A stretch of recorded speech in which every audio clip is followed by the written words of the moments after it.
Ji,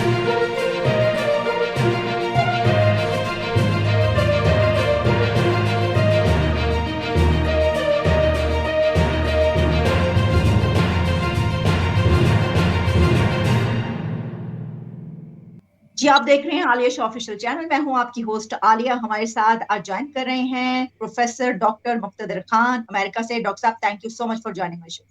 thank you very much Aliya ji for having me, और आपके सुनने वालों को मेरा सलाम, नमस्ते, सत श्री अकाल, वनक्कम और नमस्कार। जी डॉक्टर साहब, आज जो टॉपिक मैंने सिलेक्ट किया है उसकी एक खबर आई है, एक रिपोर्ट आई है, और हर तरफ वो खबर जब चलना शुरू हुई तो हमने कहा कि चलें जरा इस पे जब बात की जाए तो फिर डॉक्टर साहब से ज्यादा बेहतर इस पे कौन बोल सकता है। सब आप यहाँ पर बैठे हुए वहीं की रिपोर्ट है, आप ही की कंट्री की रिपोर्ट है, तो आपसे ही हम पूछ रहे हैं। जी ये रिपोर्ट ये आई है कि जो यूएस इंटेलिजेंस है उनकी एनुअल असेसमेंट शायद होती है या जो भी है, लेकिन वो रिपोर्ट है और उसमें ये कहा गया है कि इंडिया, पाकिस्तान और चाइना, इनके बीच कॉन्फ्लिक्ट जो है वो बढ़ता जा रहा है। और ना सिर्फ ये कि कॉन्फ्लिक्ट बढ़ सकता है, टेंस इंटेंस हो सकता है, बल्कि इसके साथ साथ कोई जंगी खतरा भी हो सकता है। और फिर इसमें ये भी कहा गया कि इंडिया की तरफ से जो जवाब दिया जाएगा वो पहले जैसा नहीं। अच्छा, अब पहले तो मुझे फरमाइएगा कि ये क्या रिपोर्ट है, आप इसको कैसे एनालाइज करें।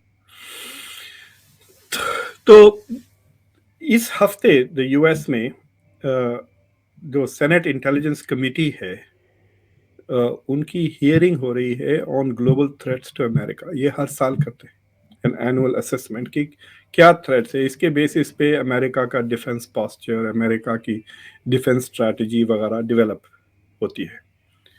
और जो टेस्टिफाई करने आते हैं सेनेट हियरिंग में, वो leaders of the various agencies हैं। तो एफबीआई के डायरेक्टर, सीआईए के डायरेक्टर वगैरह। अमेरिका में 16 इंटेलिजेंस एजेंसीज हैं। सो फॉर एग्जांपल सीआईए है, डिफेंस इंटेलिजेंस एजेंसी है, डीआईए है, एनएसए है, नेशनल सिक्योरिटी एजेंसी जो बेसिकली इलेक्ट्रॉनिक स्पाइंग करती है, एफबीआई का काउंटर टेररिज्म सेक्शन है, और एफबीआई का काउंटर इंटेलिजेंस सेक्शन है। अब तो एफबीआई इतना एक्सपैंड हो गई कि तकरीबन हर एम्बेसी में 9/11 के बाद से एफबीआई की प्रेजेंस होती है। इंटेलिजेंस ब्यूरो है जो स्टेट डिपार्टमेंट में है। फिर हर मिलिट्री डिवीजन की एक इंटेलिजेंस एजेंसी है, जैसे नेवल इंटेलिजेंस, आर्मी इंटेलिजेंस। तो ऐसे 16 एजेंसीज हैं। तो ये सारों की तरफ से 9/11 के वक्त ये एहसास हुआ था कि America had the intelligence to prevent 9/11, लेकिन वो इंटेलिजेंस कोऑर्डिनेट नहीं कर सक रहे थे। तो they created this office of the director of national intelligence, ODNI। तो उनके पास सारी इंटेलिजेंस मिल जाती है, फिर वो सारी पिक्चर देखकर they are able to do threat assessment reports, और वो सेनेट इंटेलिजेंस कमेटी को भी देते हैं, व्हाइट हाउस को भी देते हैं वगैरह। तो वो एनुअली एक रिपोर्ट तैयार करते हैं कि अमेरिका में, दुनिया में क्या फ्लैश पॉइंट्स हैं और क्या थ्रेट्स हैं। और तो वो रिपोर्ट है जो आप उसकी नॉन, मतलब जो जो डी क्लासिफाइड पब्लिक के लिए जो है, वो आप के सुनने वाले देख सकते हैं। अगर ODNI को गूगल कर लें तो वो पूरी की पूरी रिपोर्ट है, कुछ 27, 28, 30 पेजेस की है। लेकिन उसमें कई थ्रेट्स के बारे में बात किया हुआ है उन्होंने।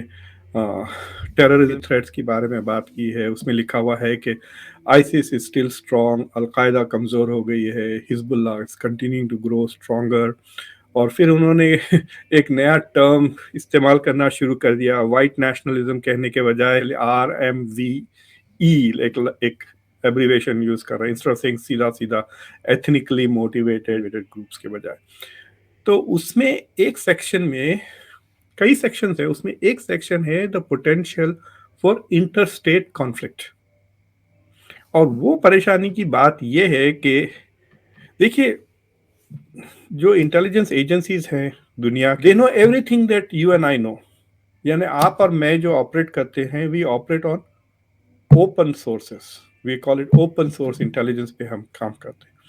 अब तो पेवॉल के वजह से भी बाज वक्त, तो फॉर एग्जांपल बाज अखबारात को भी हम एक्सेस नहीं कर सकते क्योंकि वो they ask us to pay money वगैरह। तो we don't even have the full open source access.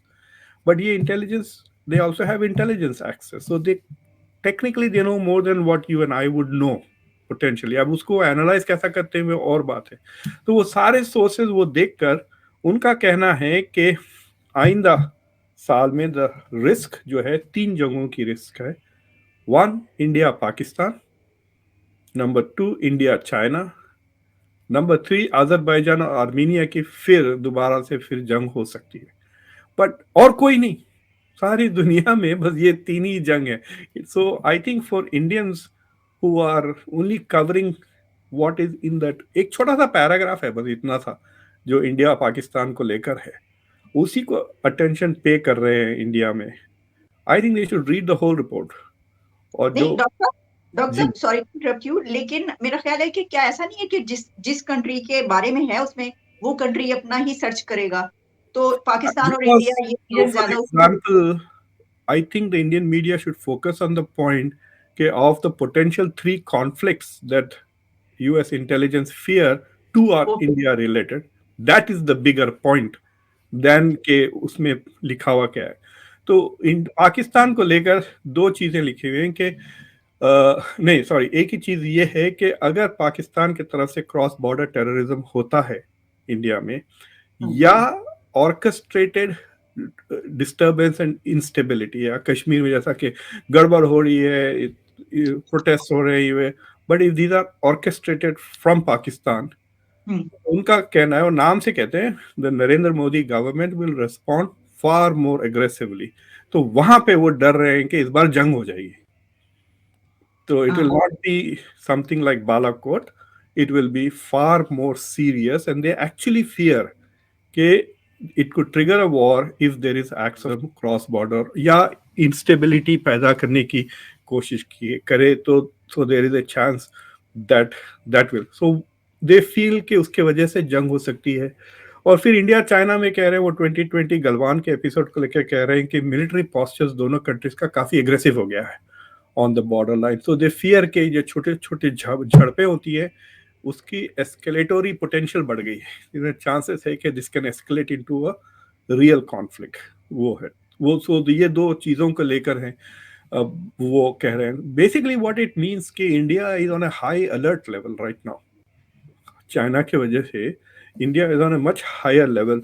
आपने अगर जयशंकर साहब जो इंडिया के एक्सटर्नल अफेयर्स मिनिस्टर है, उनका एक इंटरव्यू था ANI पर, आपने देखा होगा, 1.5-2 घंटे का इंटरव्यू, जिसमें ही गॉट रियली अपसेट। एक ऐसा मोमेंट था दैट आई थिंक थोड़ा आउट ऑफ कंट्रोल हो गए थे, वो बहुत गुस्से में आ गए थे, सेइंग कि do you want me to go and start a war with a bigger economy. तो उसी इंटरव्यू में ही आल्सो सेड कि हमने फौजें भेजी हैं, एंड वी एक्सपेंसेस के बारे में बात कर रहे थे कि कितने खर्चे बढ़ गए हैं। So India is spending a lot more resources on its borders because of those two episodes with China. यानी heightened alert पे है। So the military posture is more aggressive. India का right now on the two borders, the two Kashmir के पास और अरुणाचल के पास, so जहाँ पे फौजें अभी तैनात है। So India is already tense. That is why they are thinking कि कुछ भी अगर हो गया, ट्रिगर हो गया, so there will be a potential for a bigger escalation. दूसरी बात तो इलेक्शन की भी बात आ रही है 2024। मतलब आपने तो तोहफा दे दिया था नरेंद्र मोदी को 2019 कि ही कुड क्लेम कि हमने सर्जिकल स्ट्राइक्स किए, ये किए, वो किए, and it kind of helped definitely in the electoral process. तो 2024 के करीब अगर चांसेस दें तो I think he will take it, he will take chance. The other thing is के पिछले 2-3 साल से मेरा पहले तवज्जो मिडल ईस्ट पे ज़्यादा हुआ करता था, इस्लामिक पॉलिटिकल फिलॉसफी में मैं ज़्यादा लिखता था। 7 साल लगे मुझे इस्लामिक गवर्नेंस वाली किताब लिखने, because I was studying new things. I had to really spend a couple of years improving my Arabic.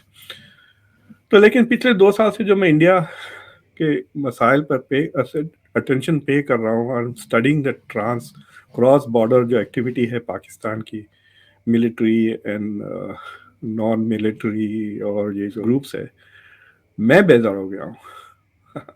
मेरे I feel like saying enough is enough is enough, you know. तो सोचिए आप, Indian military और Indian border forces who have to deal with this on a daily basis, 4-5 lakh की फौज कश्मीर में तैनात की है, इट्स ए डेली कॉस्ट ना। अगर आप 3 बार भी बॉर्डर क्रॉस करके साल में गड़बड़ करते हैं तो, लेकिन साल भर अगर मुझे फौज वहां रखनी पड़ती है तो imagine the cost of it. So I think कि टाइम. डॉक्टर साहब इसीलिए वो जो विड्रॉल की बात हो रही है, ट्रूप्स विड्रॉल करने का फैसला किया गया है, They तो are वो not शायद destroying the army. They are just. I think India needs the army on the borders more. वो उसके बदले CRPF वगैरह को लेकर आ जाएंगे. So it will be army will be replaced by police forces. So I don't think the number of personnel might be reduced until they are fully assured that there is no disturbance ना. अभी तो जो programs वगैरह investments वगैरह कर रहे हैं वो नहीं कर रहे हैं. इनफैक्ट अगर इंडिया में जो कश्मीरी यूथ है उनको अच्छे अच्छे जॉब्स दे देना चाहिए, केरला में, तमिलनाडु में, उड़ीसा में, कलकत्ता में, ताकि वो डिस्पर्स हो जाए. But I have a feeling के वक्त आ गया है कि इंडिया से, देखो भाई, अगर आप मेरी एक उंगली तोड़े तो मैं तुम्हारे दोनों टांगे तोड़ दूंगा. You know, it's like that. So don't even mess with my finger. और in fact I think that India should target the Gwadar port. अगर कोई पाकिस्तान का ग्रुप अंदर घुस कर कश्मीर में अगर 10-15 लोगों को भी मार भी देता, इंडिया के पास अगर एविडेंस है and India can prove it, then they should attack the Gwadar port. एक स्टोन से वो 2 बर्ड्स मार सकते हैं. एक तो एक पाकिस्तान के एसेट्स हर्ट होते हैं, Pakistan gets punish, but also Chinese investments. And China will on Pakistan and say, बड़े अफसोस की बात है सर, आप हम पे हमला करने के लिए कह रहे हैं. I think you should stop messing with the border. बहुत ही ज्यादा हो गया. Like इस 2022 में तकरीबन 50+ एपिसोड्स हो गए क्रॉस बॉर्डर एक्टिविटीज. पंजाब में drones, drugs, constantly non stop. अभी पिछले 2 हफ्ते पहले ड्रोन्स शूट डाउन हुआ है coming from Pakistan. So this cross border activity आप ये दूसरी कंट्री से ट्राई करके देख लें, चाइना से ट्राई करके देख लें. ये जो लिटरली ये छवल कहते हैं, पाकिस्तान में एक लफ्ज है छवल. इस तरह की गुंडागर्दी अगर आप मोहल्ले में किसी और के साथ कर लें तो there will be far more serious repercussions, you know. तो वो चाइना से तो हमारी समंदर से गहरी, पहाड़ों से ऊंची और शहर इसलिए मैं गवादार कह रहा हूँ टारगेट. इसलिए मैं कह रहा हूँ कि the target should be something that will hurt. एहतजाज, मैं अपना इस पे प्रोटेस्ट रिकॉर्ड कर रही हूँ यहाँ पे आपके सामने. आपने ये जो बात कही है, लेकिन मेरा अगला सवाल आपसे ये होगा जी कि पाकिस्तान की ये जो रिपोर्ट आई, अमेरिका की समझ रही है कि इस वक्त पाकिस्तान की जो इकोनॉमी की सिचुएशन है, दिवालिया होने के करीब, जो पॉलिटिकल टर्मोइल है, सिविल वॉर की बात की जाती है, इस सिचुएशन में क्या अमेरिका ये समझता है कि पाकिस्तान ऐसा कोई कदम उठा सकता है या यहाँ से ऐसी कोई शरारत हो सकती है? ये फिर तो बात नहीं होनी चाहिए थी इस रिपोर्ट. आपको पता है जब मुशर्रफ साहब कारगिल की जंग शुरू किए थे, नवाज शरीफ को पता नहीं था. जी, you know this fact right, कि अमेरिकन टोल्ड नवाज शरीफ के आपकी फौज जंग लड़ रही है. जी जी. So that tells you that the line of command is not working. The military is taking independent decisions which the civilian government is not aware of. This cannot happen in a proper country. तो आपकी वो line of command अब पाकिस्तान में इतनी गड़बड़ हो गई है. आपने देखा कि लीग की जंग चल रही है. Pro Imran Khan military officers, Bajwa की वो वीडियो रिलीज कर दी थी, वो नाच रहे थे. फिर इमरान खान के ऑडियोज रिलीज हुए, राइट, टेलीफोन्स की. ये सब मुबैना तौर पर ये बोल देते हैं. तो this is happening inside the military ना. आपकी मिलिट्री के अंदर ही डिसिप्लिन खत्म हो गया है already and people are getting arrested. So आप पीटीआई का नैरेटिव इख्तियार कर रहे हैं. नहीं, but what I am trying to say is कि it makes me very nervous कि ठीक है, पाकिस्तान के प्राइम मिनिस्टर डिसाइड्स कि हम कुछ छवलपना नहीं करेंगे. द जनरल ऑल्सो, मुनीर साहब also decide we are not going to, we will keep the peace. 2 साल से पीस है लाइन ऑफ कंट्रोल पर, right. There is no ceasefire, 2 साल से है is holding. But how do you know that a rogue officer I may not conduct an operation, या आपकी लापरवाही की वजह से सम ऑर्गेनाइजर हाफिज. तो मैं ये कह रहा हूं कि ये इसलिए हुआ है कि आप पाकिस्तान पे हमले की बात कर रहे हैं. तो मैंने अपने माइक पे हमला कर दिया. तो what I was trying to say कि अगर कोई जैसा हाफिज सईद घूम रहे हैं, he supposed to be in prison, why is he out? अगर वो बंदे ने कोई ऑपरेशन करा दिया कश्मीर में, राइट, और आपका कोई military officer allowed it to happen, then that will trigger this action response. यही मैं कह रहा हूँ कि इतने ये जो द नॉन डिसिप्लिन्ड फोर्सेस इतने ज्यादा हैं आपके पास कि मेंटेन डिसिप्लिन नहीं कर सकेंगे आप। एंड अगर इंडिया के इलेक्शन के करीब अगर कोई लापरवाही हो गई then it could trigger a very serious reaction. इसके लिए तो पैसा चाहिए होता है डॉक्टर मुर्तजा, आपके हाफिज सईद के हमारे पास तो पैसा नहीं है सर। आपके पास पैसा नहीं है, हाफिज सईद के पास तो है। उसको डॉलर थोड़ी चाहिए ऑपरेशन के लिए। 15 बंदे निकाल ले, शहीद हो जाए तो बड़े खुशी खुशी से आ जाएंगे। ये डॉलर्स की क्या जरूरत है? आपके पास पैसा है, डॉलर्स नहीं है। It's not that you don't have money, you have money, you can hire people. Pakistan में अभी तो कहते हैं कि इंडिया में कश्मीर में पत्थरबाजी इसलिए बंद हो गई क्योंकि पैसा आना बंद हो गया। India has put a strict controls on finance. जो आपको पता है अजीत डोवल साहब जो नेशनल सिक्योरिटी एडवाइजर्स वगैरह के साथ जो मीटिंग्स वगैरह हो रही हैं, उसका जो number 1 agenda is to cut off इस फाइनेंसिंग। तो उसके वजह से कह रहे हैं कि कश्मीर में जो स्टोन थ्रोइंग एक्टिविटी जो बिल्कुल ही तकरीबन डाउन हो गई है, जिसके वजह से they want to take out the army and bring in less aggressive military forces, CRP वगैरह, that is because of cutting off funding. तो ये जो रिपोर्ट है यूएस की सेज कि अगर see their assessment is this is a इसको net assessment कहते हैं, this is not an intelligence. They are saying if Pakistan की तरफ से कुछ अटैक होता है इन इंडिया, कश्मीर की तरह या मुंबई की तरह, और if there is instability in Kashmir that is orchestrated, यानी किसी दूसरे मुल्क ने उसको करवाया है, तो India will respond aggressively. So we are not saying India should attack Pakistan. We are saying that if Pakistan attacks India using non-conventional methods, then this time the punishment should be more severe than जो बालाकोट था. Okay. आपका इसमें ये भी है कि China भी क्योंकि इस तरह करवा सकता है और चाइना का अपर होल्ड है पाकिस्तान पे, हम उसकी बात मान सकते हैं। क्या आप ये भी कहना चाह रहे हैं कि जरूरी नहीं है कि भाई आपकी तरफ से हो या हमारी तरफ से हो, ये भी तो हो सकता है कि चाइना को ऐसी चाल चले? कि आप ये भी क्या इसमें कहना चाह रहे हैं? Even if China is innocent, आप ऐसा करें कि लेट्स से कि आप छोटे गुंडे हैं और आपके घर में कोई बड़े गुंडे की गाड़ी पार्क है, ठीक है? फिर आप आके मुझे छेड़ते हैं, तो मैं जब रिटेलिएट करूंगा, मैं आपकी गाड़ी के बजाय वो बड़े गुंडे की गाड़ी जला दूंगा। तो उसको जब गुस्सा आएगा वो किसको पीटेगा, आपको या मुझे? He is going to say कि मैंने गवादार में $60 बिलियन इन्वेस्ट किया, तुमने जाके इंडिया को पोक किया, देखो इंडिया आकर हमारे और आपके दोनों के एसेट्स को डिस्ट्रॉय कर दिया। तो डॉक्टर साहब ये तो पाकिस्तान की अथॉरिटीज को भी पता है, जो बात आप कह रहे हैं, ये इसी एक सोच की बिना पर जो है वो हम ऐसा नहीं कर सकते। I hope so. देखिए दूसरी गवर्नमेंट्स अगर होती तो शायद you could take a chance, that is what the report is saying.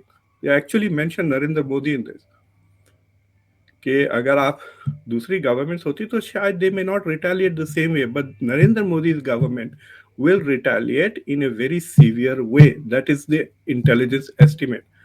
और मैं अपनी बात इसलिए कह रहा हूं कि मैं तो वहां रहता भी नहीं हूं, ना मेरे रिश्तेदार कश्मीर में। मेरे फादर, माय फादर वाज, उनकी जो सेकंड पोस्टिंग थी it was in the border of Kashmir and Pakistan के बॉर्डर पे थे वो। वहां पे उन्होंने कश्मीर में 2 साल गुजारे और फिर his first job was in Nagaland, वो चाइना बॉर्डर पर। तो अब तो कोई भी नहीं है मेरे इमीडिएट रिलेटिव्स जो कश्मीर में पुलिस वाले या आर्मी। तो आप सोचिए उनके बारे में जिनके फैमिलीज के फौजें वहां पर तैनात है बिकॉज ऑफ दिस एक्टिविटीज वगैरह। इट्स ए डिफरेंट थिंग के इंडिजिनस लोकल प्रोटेस्ट हो, ठीक है, के ह्यूमन राइट्स। और ये दूसरी चीज है कि एक्सटर्नल, अगर आप सिविल वॉर का लिटरेचर निकाल के पढ़ें, आप सिविल वॉर्स कैसे खत्म होती है। सिविल वॉर ऐसी सूरत में खत्म होती है एक के जो गवर्नमेंट है वो रिबल्स की कंडीशंस मान ले या रिबल्स को पूरी तरह से डिफीट कर दे, राइट, या फेटिग हो जाए कि थक जाए लड़ते लड़ते। लोग बच्चे इतने मर गए कि छोड़ो यार, कुछ भी रेजोल्यूशन नहीं हुआ लेकिन लड़ाई छोड़ देते, right. Like for example the Khalistan movement to some extent या तो गवर्नमेंट ने दबा दिया या फेटिग आ गई है, बट जब एक्सटर्नल पार्टीज इन्वॉल्व हो जाते हैं ना सिविल स्ट्रगल में, तो वो लंबा हो जाता है। ठीक है, so one of the reasons why ये कश्मीर का जो मसला उभरते रहता है और बड़ा रहता है, it is because of external interference, और वो एक्सटर्नल इंटरफियरेंस को has to be cut off. That is my point, that at some point India is Okay. going to say enough is enough is enough, और that is Okay. what the intelligence reports are saying कि, तो मैं जो अपना mood का मिसाल दे रहा हूँ, आप unless I am more aggressive than Narendra Modi and BJP and RSS, then you can hope कि ठीक है भाई हम गड़बड़ कर लेंगे and we'll take a chance with Modi. The point I'm trying to say is कि मैं खुद इतना गुस्से में हूं, तो आप सोच लें मोदी, अमित शाह और जो आरएसएस के दूसरे बंदे हैं और इंडियन आर्मी के बंदे जिनके एक्चुअली सोल्जर्स मर जाते हैं, वो कितने गुस्से में होंगे, राइट? ओके डॉक्टर साहब, आखिरी सवाल, क्योंकि मेरा जहन में जो है वो बड़ी जोर से ये वाला सवाल आया हुआ है, तो मैं जरूर आपसे पूछना चाहूंगी, ना आपका बहुत टाइम ले लेते हैं सर। ये क्या इस रिपोर्ट में ये भी है कि दूसरी तरफ से भी ऐसा कुछ हो सकता है, क्योंकि इलेक्शंस के दौरान जो है वो इस तरह की चीजें होती हैं और की जाती हैं, तो क्या ऐसा कुछ है रिपोर्ट में मौजूद?